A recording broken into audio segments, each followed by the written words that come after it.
Good morning sir. Good morning. யாரும் வரலையா? இல்ல சார். நீங்க யாருக்காவது ஃபோன் பண்ணி பாத்தீங்களா?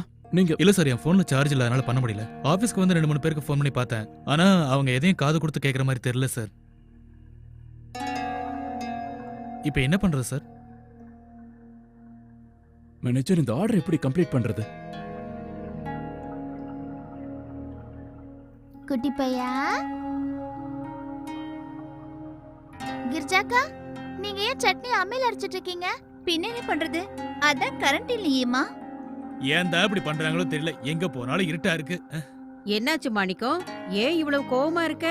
என்னன்னு சொல்றது பெரியம்மா, 4 கேண்டில் தான் கிடைச்சது, அதுவும் ரேட் ஓவரா சொல்றாங்க. அடக்கடவுளே. அம்மா, கடவுள் தயவால நம்மளால கேண்டிலாவது வாங்க முடியுது. சில பேர் அது கூட கிடைக்காம இருட்டுல தான் இருப்பாங்க. இவ்ளோ காசு கொடுத்து அவங்களால எப்படி கேண்டில் வாங்க முடியும்? ஆமாம்மா, கடவுள் நமக்கு இந்த அளவுக்காவது கொடுத்திருக்கிறாரே.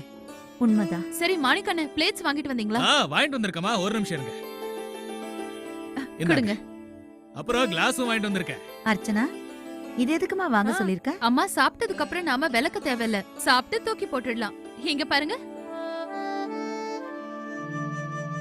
இந்தாங்கம்மா கிளாஸ்.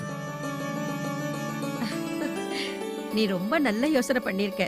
தண்ணியும் மிச்சம் பண்ணலாம்ல. ஆமா. கிரிஜா, சீரகம் குடுமா. சரிம்மா. சீரகம் எங்க, சீரகம் எங்க, சீரகம் எங்க? அது கிச்சன்லயே இருக்குன்னு நினைக்கிறேன். போய் கொண்டு வா போ. சரிம்மா. நல்ல வேளை மத்த பொருள் எல்லாம் எடுத்துட்டு வந்தாச்சு. உள்ள ரொம்ப இருட்டா இருக்கு. ஆமா, இந்தாங்கம்மா. இது இல்லாம இன்னும் கொஞ்சம் இருக்குல்ல மாணிக்கம்? இன்னும் இருக்குமா? சரி, போய் எடுத்துட்டு வரேன். அம்மா, நீங்க ஏன் இவ்ளோ சீக்கிரம் சமைச்சிட்டு இருக்கீங்க? ஒரே ஒரு அடுப்பு தானே இருக்கு, எல்லாம் மெதுவா நடக்கும்ல. சரிம்மா.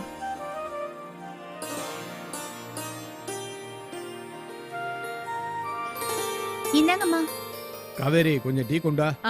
அக்கா, நான் டீ குடுக்கறேன், உட்காருங்க. ஏன் இன்னைக்கு இவ்வளவு லேட்டா வந்திருக்கீங்க? ஆபீஸ்ல இருந்து வழக்கமான நேரத்துல தான் கிளம்பினோம்.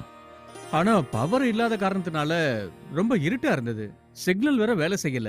அவங்க இஷ்டத்துக்கு வண்டியை ஓட்டிக்கிட்டு இருக்காங்க. டிராபிக் ஜாம் ஆயிருக்கு. அதனாலதான் பொறுமையா வர வேண்டியிருக்கு. ஆனா ஒரு விஷயம் எனக்கு ரொம்ப பிடிச்சிருக்கு. எந்த விதமான செல்ஃபிஷும் இல்லாம ஒருத்தருக்கு ஒருத்தர் உதவி பண்ணிக்கிட்டு இருக்காங்க. இது ரொம்ப நல்லா இருக்கு. கரண்ட் போறதுனால உங்களுக்கு என்னங்க நல்லது? இதுல நல்ல விஷயம் என்னன்னா, மறுபடியும் நம்ம எல்லாருக்குமே பழைய கால வாழ்க்கை வாழறதுக்கு ஒரு சந்தர்ப்பம் கிடைச்சிருக்கு. எனக்கு இப்ப கவலை எல்லாம் கார்த்திக் வீட்டுக்கு வந்தா போதும். அதுதான் எனக்கு கொஞ்சம் டென்ஷனா இருக்கு. இந்தாங்க. வேணாம் வேணாம் வேணாம், அழக்கூடாது. சரி சரி.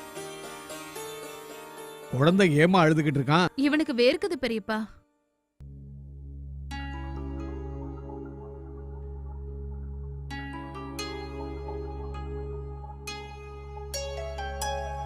ஒண்ணுலடா, ஒண்ணுல. இங்க பாரு.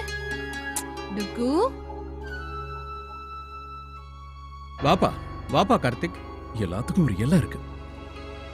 நல்ல வேளை கார்லயே என் போனை சார்ஜ் பண்ணிட்டேன். கார்த்திக், யாருக்கு ஃபோன் பண்ற? இபி ஆபீஸுக்குப்பா. நீ ட்ரை பண்ணாத, அங்க யாருமே எடுக்க மாட்டாங்க. எவ்வளவு நேரம் தான் எடுக்காம இருப்பாங்கன்னு பாக்குறேன். அவங்க எடுக்கிற வரைக்கும் நான் பண்ணிட்டு தான் இருப்பேன். கார்த்திக், கொஞ்சம் அமைதியா இரு. ஏன் தேவையில்லாம டென்ஷன் ஆகுற? பெரியப்பா, எனக்கு ரொம்ப கோவம் வருது. காலையில இருந்து அலைஞ்சுக்கிட்டே இருக்கேன். ஒரு வேலையும் முடிக்க முடியல. வேலை விஷயத்தை விடுங்க, அந்த லாஸை நம்ம எப்படியாவது மேனேஜ் பண்ணிக்கலாம்.